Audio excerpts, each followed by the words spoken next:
a company without a name, and a game without a number. I'm Bob Billingham. A Kickstarter conundrum is on the horizon. Sine Nomine Games is about to gear up for a new Kickstarter for Stars Without Number Revised Edition.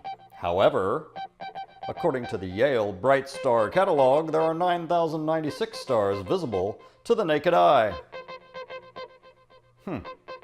So, as it turns out, the stars are numbered after all. When contacted about this possible dilemma, designer Kevin Crawford said, quote, "What? You're kidding me, right?" End quote. Okay. Conundrum averted? I don't think so. And now, stay tuned for Gamescape. What the heck kind of show is Gamescape, anyway?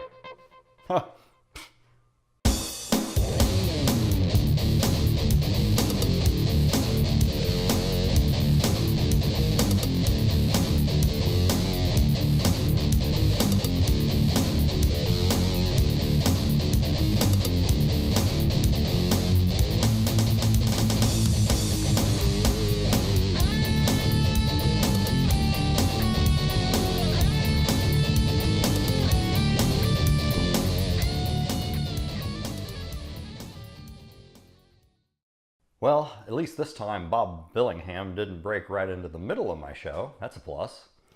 So, welcome to Gamescape number 3. In the first couple shows, we've looked at sports games, Formula Day, History Maker Golf. We looked at 2-hour war games in the second webisode. And so in this one, it's time to break into RPGs. What do you say?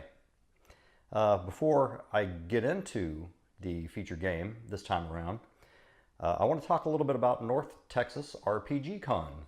So I went to my first ever gaming convention. Hard to believe. It was in the first week of June, and you know, my expectations were, you know, kind of as you would expect.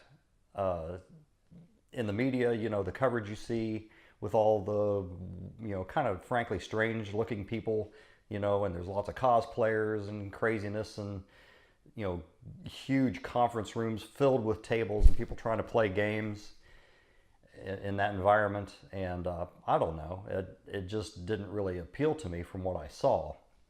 This convention's not like that. I walked in there and you know what? It was just accessible, real people, nice folks. It was all about the gaming, and there was plenty of games to be found, for sure, around the clock pretty much. But the way the venue was set up, everything was, you know, compartmentalized. So you didn't have a case of too many tables in one space. And I think that was really a great idea to allow people to concentrate on something, you know, as intricate and, you know, as a role-playing game session can be. So that was very nice. And, you know, the square footage, I think, of the venues kind of tells the story. You know, they had a fairly small vendor hall, and then the mass majority of the space was dedicated to gaming and seminars and that sort of stuff, mostly gaming, trust me. First thing that happened, I walked in and I see Bad Mike, Mike Battalato, who's the one of the driving forces behind the convention. And you know, he took the time in the middle of this busy Saturday in his four-day schedule. You know, he took a few minutes and talked to me and welcomed me to the con and kind of got me oriented. And I really appreciated that. Very nice guy. Next, I was in the vendor hall and I struck up a conversation with Jeff Talanian of Northwind Adventures. And again, really great dude. It was fun to talk to him. Terrific game designer. You guys may, some of you may have heard of Astonishing, Swordsmen, and Sorcerers of Hyperborea. Well, that's his brainchild. So essentially he took the skeleton of AD&D First Edition and kind of rebuilt it around his Hyperborea setting, which is very Conan-like, as you might imagine. After talking to him, of course, it wasn't long that I was seeking out a game, a Hyperborean game, which I did find, and we'll talk about that in a sec. I did stop by one of the game rooms, a game in progress. I watched Jim Wampler running Mutants, or I should say, Mutant Crawl Classics, which is the upcoming companion game, if you will, to Dungeon Crawl Classics by Goodman Games. And so it was great to see a session of that in progress as that game, MCC, approaches its release here within just a few weeks. Additionally, I ran into Glenn Hallstrom, and he's fairly well known in these parts as a podcaster, I should say, a reviewer. He's got his own YouTube gig going with Old Man Grognard, I think he calls it. And then, of course, he's a blogger as well. So Glenn gets around, and there he was. I recognized him from YouTube and struck up a conversation with him. He and I ended up playing in the Hyperborean game together, which was a really cool experience. I wasn't even signed up for the game, and I go up to this conference room up on the 12th floor, and I meet the Hyperborean luminary known as Chainsaw, and he welcomed me into his game even though I wasn't signed up for it. I really appreciate that still, and man, we had a great time. We played, I think it was called Crash at Corpse Creek, and I won't give you any spoilers, but it was a unique adventure, and it gave me a good taste of kind of the weirdness of the Hyperborean setting, and it gave me a good feel for the Astonishing Swordsmen and Sorcerers rules that are used there in Hyperborea. I'm playing first edition. I'm running first edition AD&D right now, and to use those rules would be, very easy for me to switch over. I'm not going to do that to my players, though. At any rate, in hindsight, my main regret about North Texas RPG Con is that I just never went to this thing sooner. And I will really kick myself if I'm not back again next year. So I hope to see you guys there. Now, before I get into my feature game, I wanted to talk a little bit about this game of couples canasta I was playing. So I got... This is a test of the network newsflash system. Just a reminder that we can and will break in at any time with debatably significant news. But then they told me that's not even a legal meld. Oh well. The feature game. Hey, I'm wearing a Galaxy shirt, so maybe I must be talking about Stars Without Number. Awesome game. This game hit the scene in 2010, I think December of 2010, if I recall. It was a PDF OGL based game. Kevin Crawford took bits of Traveler and bits of basic D&D and kind of merged those together into this guy right here. And masterfully done, by the way. It's jam-packed with ideas.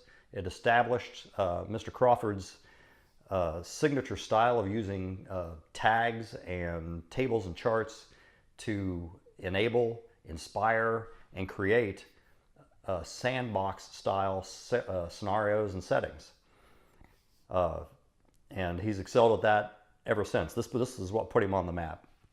So the game was very accessible to gamers like me who started, in the 80s with, D&D and Traveler and whatnot. It was really easy to get into a game like this that kind of brings the best of both together.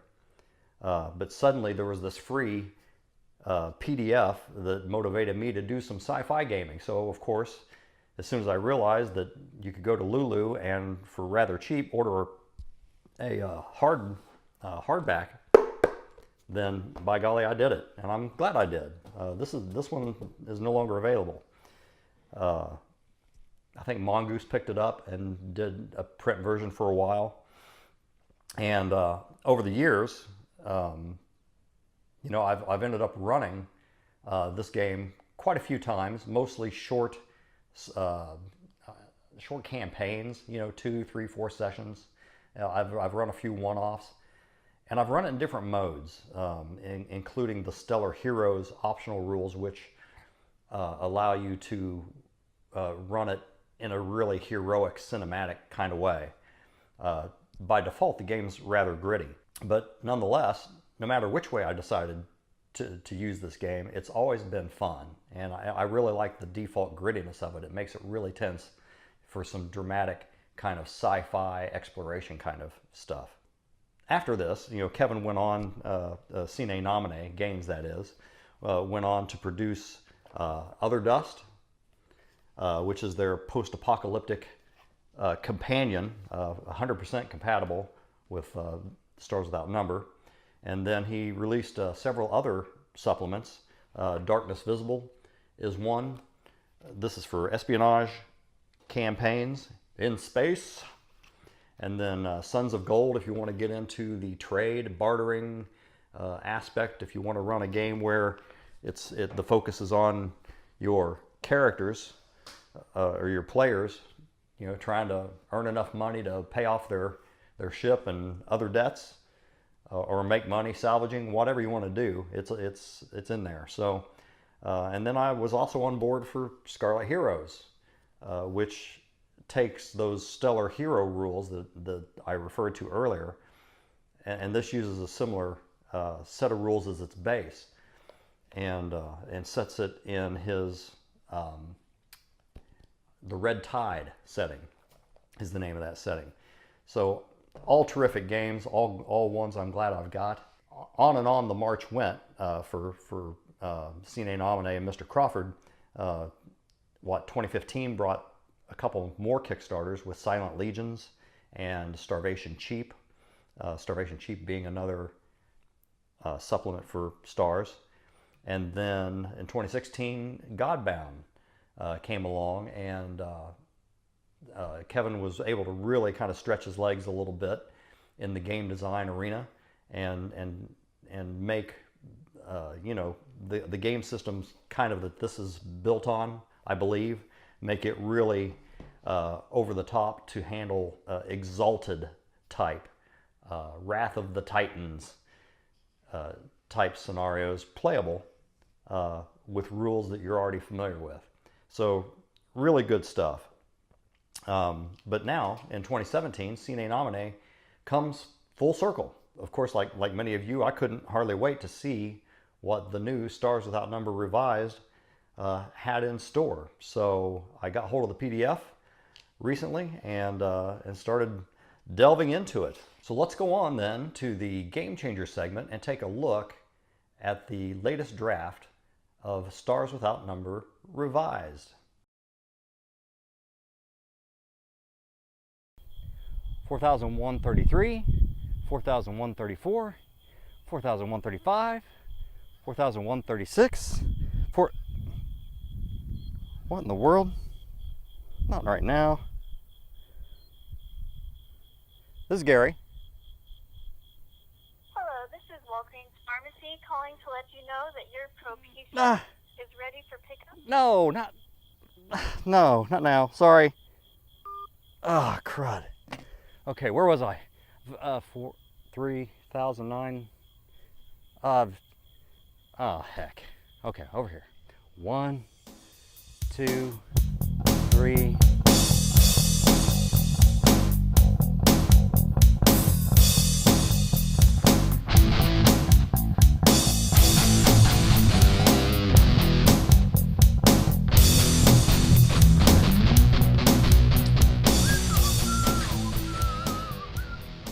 Hey, the Game Changer segment, where I get out my trusty crescent wrench and I start cranking on the rules of whatever game I'm messing with at the moment. But this week, I'm not the one turning the wrench. This week it's Kevin Crawford turning the wrench. So I'm going to set this down over here.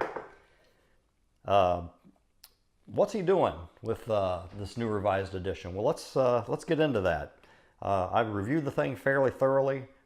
I refreshed myself on this version, the original version as well, and started doing a point-by-point comparison. So here's what I noticed, the things, the highlights that kind of jump out at me. So in character creation, original Stars Without Number, you got 3 classes. And by classes, these are relatively loose definitions of classes. It's used as a framework more than anything in the original edition. In the new edition, there's 4 classes, a 4th class added, which is kind of a tweener class that lets you mix and match between a couple classes to fine-tune some concept. And but in the new edition, in revised edition overall, I noticed there's kind of a theme where class framework is more and more subsumed, if you will, with other components of character creation, character elements, and character development even.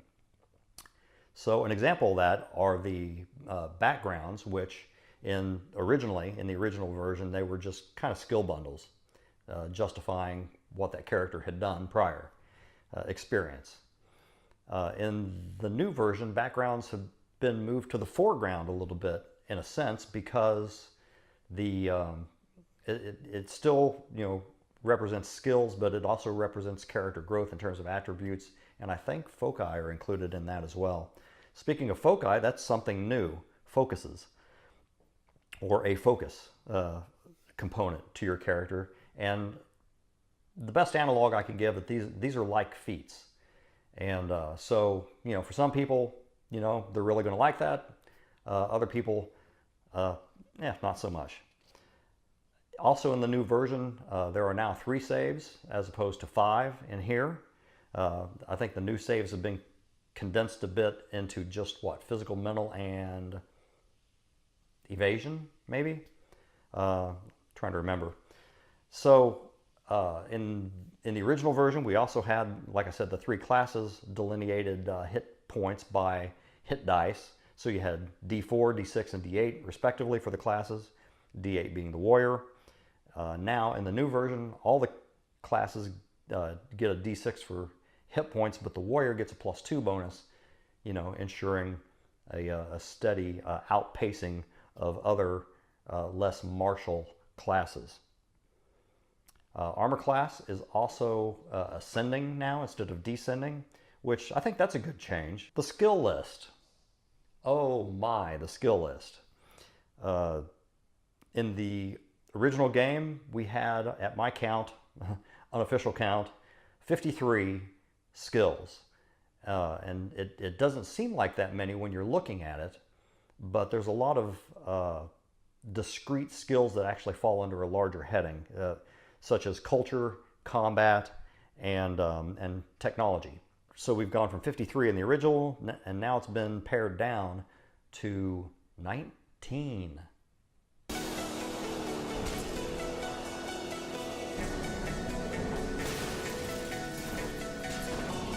Well, the new skill list, to me, looks like it was kind of inspired by, Rysis, or a 3-page micro RPG, or something like that. It seems like an odd fit.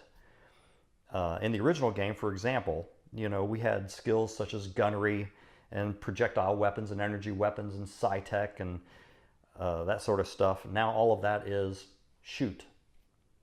Unarmed combat in the original, punch in revised. Primitive weapons in the original, stab in revised. Vehicular skills, grav vehicles, land, air, space, water vehicles, all of those were, specialties, now rolled into pilot.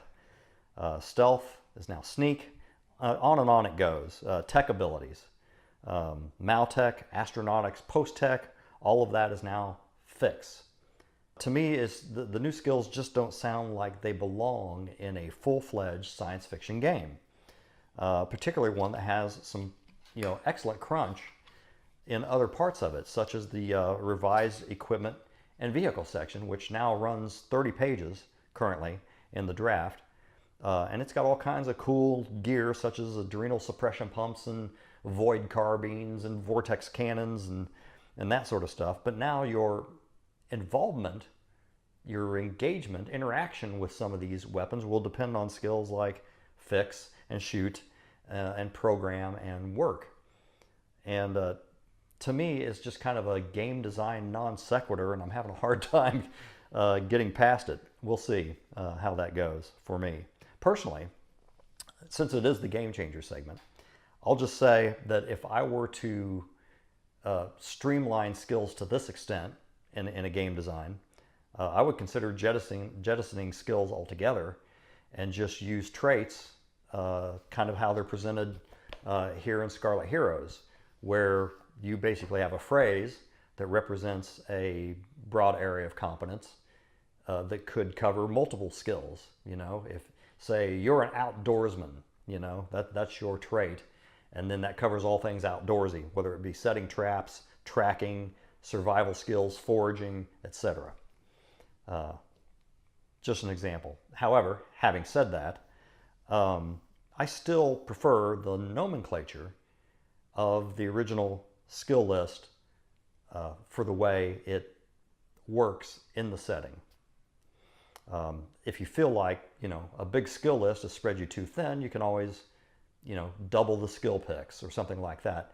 And Mr. Crawford has addressed that at a couple different points in the past with the game anyway. So moving on page 118, there is a first edition conversion guide,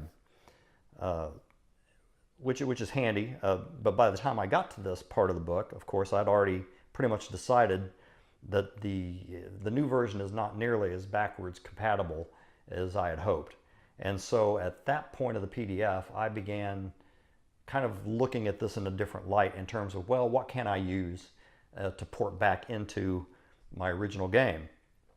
And there are plenty of things there, such as shock damage for melee weapons. I think that's a really cool rule. It's a nice little piece of crunch that it works well with the way you know, hit points are abstracted, the way stamina and defensive fighting capability is represented using a hit point type system. So in fact, I like shock damage so well, I would consider kind of house ruling that into ranged weapons as well, because, you know, when you're watching a movie and there's a big combat scene, you know, if there's a huge weapon making gigantic holes in the scenery and burning everything down around you, the characters that are trying to avoid that damage are much more stressed by it. They have to run farther. They have to dive behind cover and things like that to avoid such damage. And I think shock damage for ranged weapons can also capture that sort of element. And it helps keep combat moving even when characters are rolling and missing. If everybody's rolling low for a particular combat, this still continues to knock down hit points and bring things to a conclusion. The equipment section does look quite useful. It looks like, first of all, some of the encumbrance numbers that were missing in the first edition are now present. And then it looks like it's been expanded by 15% or so. There's a couple pages I noticed on building and modding equipment, which it will be a welcome addition. And the next section was the history of space, which it sounds odd to say, but the history of the future is unchanged. Say what? Pretty much, as far as I could tell. I didn't read it in depth. So that brings us to the world generation process, which is now called sector creation. And it features 40 new world tags. There were 60 before, so do the math. Pretty nice expansion there. That'll be useful. I did notice in the on the tech table, there was a slight shift to technology levels when you're randomly determining stuff. So that must be something that's come back from years of player feedback and maybe playtesting this version as well. There were additional charts for creating points of interest that are not necessarily the world itself. That's really cool. So if you want to add a space station or some debris field or battlefield in space.